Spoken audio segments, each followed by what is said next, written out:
আজ মহা অষ্টমী।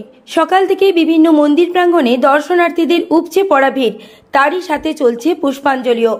এই রকম শুভ মুহূর্তে গোঘাট ১ নম্বর ব্লকের রঘুবাটি গ্রাম পঞ্চায়েতের প্রধান রাজু মালিকের ব্যবস্থাপনায় রঘুবাটি অঞ্চলের সরকারি অনুদানপ্রাপ্ত দুর্গাপূজা কমিটিগুলিকে নিয়ে একটি পুরস্কার বিতরণী সভার আয়োজন করা হয়, যেখানে প্রথম হয়েছে মদিনা ব্যবসায়ী সমিতি দুর্গাপূজা কমিটি, দ্বিতীয় হয়েছে রতনপুর মিতালি সংঘ দুর্গাপূজা কমিটি, তৃতীয় হয়েছে রাজগ্রাম সার্বজনীন দুর্গাপূজা কমিটি ও হরিশ্চন্দ্রপুর সার্বজনীন Durga Puja committee. Goghat ১ number block Raghubati থেকে গৌরাঙ্গ বটব্যালের রিপোর্ট, বাংলা এমজি নিউজ।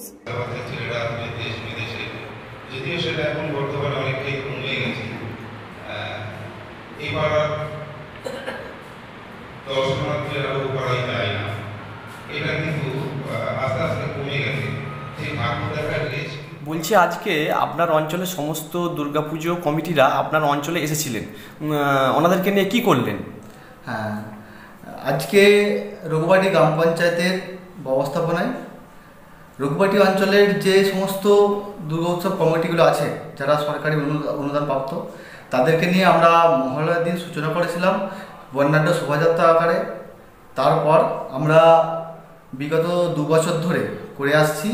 তাদের মধ্যে একটা পুজোর যে প্যান্ডেল থেকে শুরু করে পুজোর পরিবেশ, তার সাথে সামাজিক যে বার্তা, এই ধরনের যে কর্মসূচিগুলো আছে, তাদেরকে কোন কমিটিগুলো সঠিকভাবে পালন করছে এবং পুজোর যে পরিবেশ, সুষ্ঠু পরিবেশ বজায় রেখেছে, সেই কমিটিগুলোকে উৎসাহ দেওয়ার জন্য আমরা আজকে পুরস্কারের ব্যবস্থা করেছি। গতকাল আমরা পঞ্চায়েতগতভাবে প্রত্যেকটি পুজো মণ্ডপ পরিক্রম করে এসেছি। আজকে পুরস্কার বিতরণের অনুষ্ঠান ছিল, তো সেই জন্যই আজকে আমরা ডেকেছি। এবার বল, এবার বল। আচ্ছা, কে দ্বিতীয়, তৃতীয়, ফার্স্ট হলো?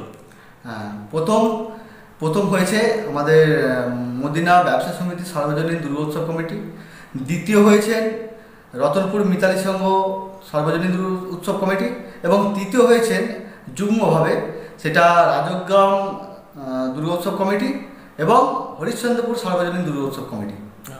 আপনার পরিচয়? আমি প্রধান, রঘুবাটি গ্রাম পঞ্চায়েত। ধন্যবাদ। খুব বিশেষ পয়সার প্রয়োজন হয় না, ওই চুরির লাইটগুলো যেগুলো রয়েছে, চিন লাইটগুলো, সেগুলোকে লাগিয়ে পুরো মানুষের দৃষ্টি আকর্ষণ করেছে, মন্দিরটাকে তারা সাজিয়ে তুলেছে।